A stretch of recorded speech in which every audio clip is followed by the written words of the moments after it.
Very good morning and welcome to our daily devotion. இன்னைக்கு நம்ம பார்க்க போகிறது அப்போஸ்தலர் புத்தகம், அதில் 1வது அதிகாரம். So acts chapter 1. ஸோ இந்த புக்கை பார்க்கும்போது, இந்த சாப்டரில் பார்க்கும்போது நீங்கள் பார்த்தீங்கன்னா கரெக்டாக அப்போஸ்தலர் லூக் எழுதின புத்தகம். ஸோ லூக்காஸ் விஷயத்துலேருந்து அப்படியே என்ன ஆகுது, கண்டினியூ ஆகுது. ஸோ லூக்காஸ் விஷயத்தில் நம்ம பார்க்குறோம் என்ன ஆகுது, ஜீசஸ் வந்து உயிர் தெழுந்தார். ஜீசஸ் ரெசரக்ட் ஆகுறாரு. அதுக்கப்புறம் என்ன ஆகுது, இயேசு வந்து அவரோட டிசைபிள்ஸ்க்கு, சீடர்களுக்கு 40 நாள் வந்து காட்டிப்பார் அவரை. அதுவும் அவர் என்ன பண்ணுவார், அடையாளம் காட்டுவார். நான் உயிரோடு இருக்கின்றதுக்கு அடையாளம் காட்டிட்டு என்ன பண்ணுவார், அவங்களுக்கு வந்து இன்ஸ்ட்ரக்ஷன் சொல்லுவாங்க. அவங்களுக்கு வந்து அந்த கிரேட் கமிஷன், அவங்கள வந்து சுவிசேஷத்தை எல்லாருக்கிட்டையும் சொல்லி கட்டளை விட்டுட்டு என்ன சொல்லுவார், ஆண்டோட ராஜ்யத்தை பற்றி, கிங்டம் ஆஃப் காட் பற்றி என்ன பண்ணுவார், கொஞ்சம் இன்ஸ்ட்ரக்ஷன் சொல்லிட்டு போவார்.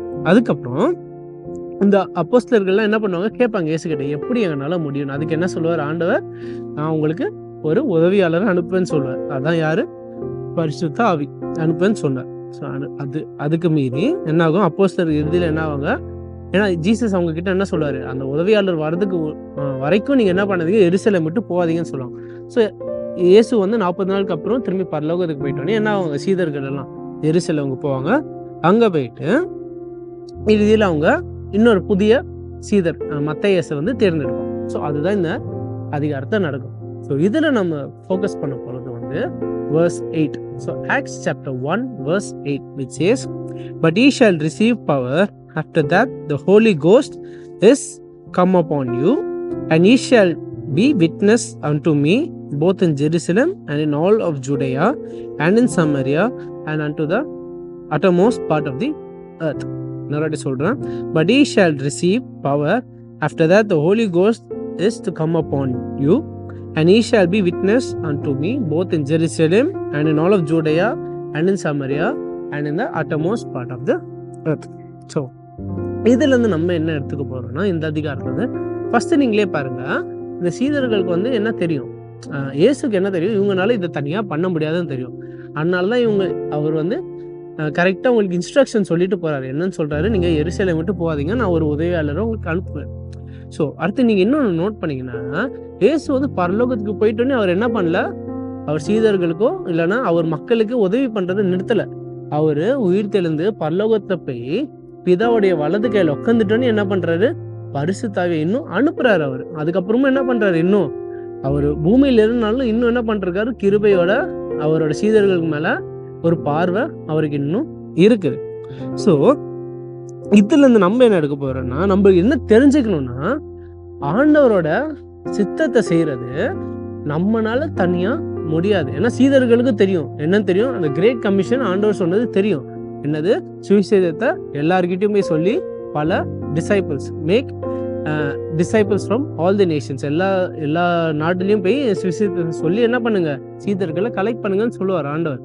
அவங்களுக்கு அது தெரியும், அதான் அவங்களோட வேலை. ஸோ அவங்க என்ன பண்ணியிருக்கலாம், டைரெக்டாக போயிருக்கலாம். ஆனால் அவங்க என்ன சொல்கிறார் ஆண்டவர், போகாதீங்க, நான் என்ன பண்ணுவேன், உங்களுக்கு ஒரு உதவியாளர் அனுப்புறேன்னு சொல்கிறார். ஸோ நம்ம என்ன புரிஞ்சுக்கணும், ஆண்டவர் நம்மளுக்கு வச்சிருக்க சித்தத்தை நம்ம சொந்த முயற்சியால் அச்சீவ் பண்ண முடியாது. நம்ம ஹியூமன் எஃபர்ட்னால நானே தனியாக பண்ணிக்கிறேன்னு சொல்லிட்டு போனால் கண்டிப்பாக தனியாக முடியாது.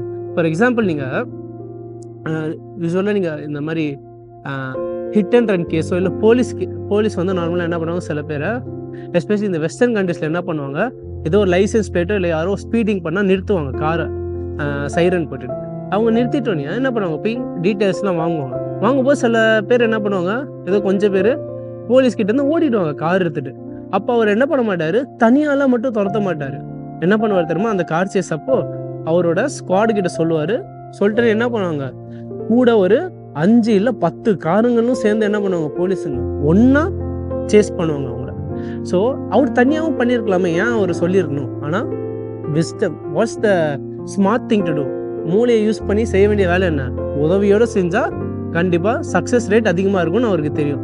அதே மாதிரி தான் நம்ம வாழ்க்கையில் என்னென்னா, நம்ம ஆண்டவருக்கு நம்ம சபையாக நம்மளுக்கு ஒரு வேலையை கொடுத்துருக்காரு. என்னது, சுவிசேஷத்தை சொல்கிற வேலை. ஆனால் நம்ம என்ன நினைக்கக்கூடாது, என்னால் முடியும்னு சொல்லிட்டு நம்மளே என்ன பண்ணக்கூடாது, தனியாக போகக்கூடாது. நம்ம எப்படி பண்ண முடியும்னா, ஆண்டவரும் பரிசுத்த ஆவியோட உதவி இல்லாமல் நம்மளால் என்ன பண்ண முடியாது, சுவிசேஷத்தை வெற்றிகரமாக சொல்ல முடியாது.